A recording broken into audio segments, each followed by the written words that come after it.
one of the recent episodes we found out how many tanks standing in a straight line can be pierced by one of the most powerful rounds in the game.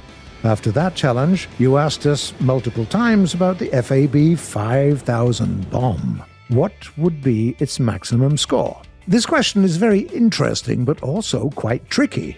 Obviously, the bomb has a huge damage radius that would include hundreds, maybe even thousands of tanks, and the game's engine was optimized to compute quite different situations. So this research task is quite curious indeed. We need to measure all these frags in an unusual situation without stumbling upon the engine's limitations on the amount of models we can put on a map.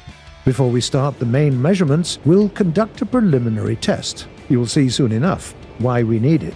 We need to check how the explosive blast travels away from the bomb and see if the tanks that are closer to the epicenter of the explosion can shield the ones behind them from the damage.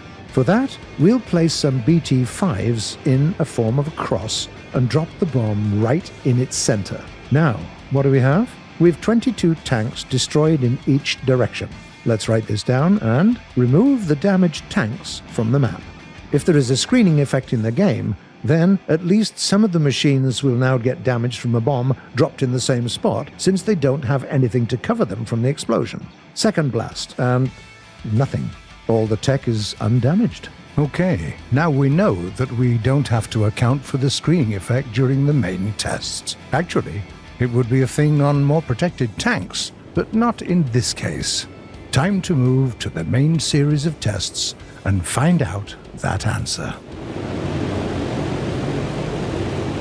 First, let's take a circle with a 50-meter radius and crowd it with tanks without leaving any free spots. Overall, we managed to squeeze 140 tanks inside this circle.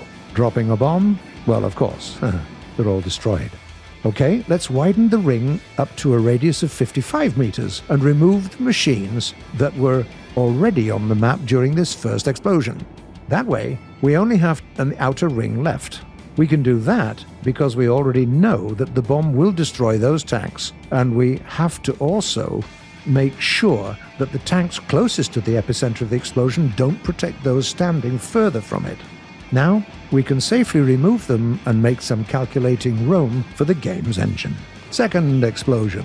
All tanks are destroyed once again. Remove them as well and widen the ring once more, 60 meters.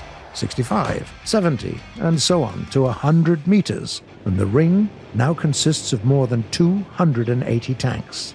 Another couple of attempts and we reach a 115-meter radius, dropping the bomb and missing the center a little bit. Some of the tanks survive. Have we finally reached the limit? All we got to do is aim more precisely to hit the very center of the circle. Several attempts, and we still managed to destroy all the tanks with one bomb. Still, we have to note that even if we miss by only a couple of meters, some of the tanks survive the explosion. If we widen the circle even a little bit, we won't be able to destroy them. Let's sum up. We had the initial circle of tanks, then a second ring right next to it, then another one, and so on. Overall, more than 20 circles. Summing them all up gets us to 3,800 BT-5 tanks. That's the exact possible high score of the biggest bomb in the game right now. Before we move on to the next section, let's also admit that all the tanks in the experiment were placed to face the explosion with their frontal armor plates. If we'd wanted to turn them all to face it with their sides, some stray shards would definitely add another couple of dozens of frags in the next ring of targets. But since the overall number is measured in thousands, another couple of dozens of hits can be considered a statistical error. So we, proud with all this mayhem, move to answering your questions.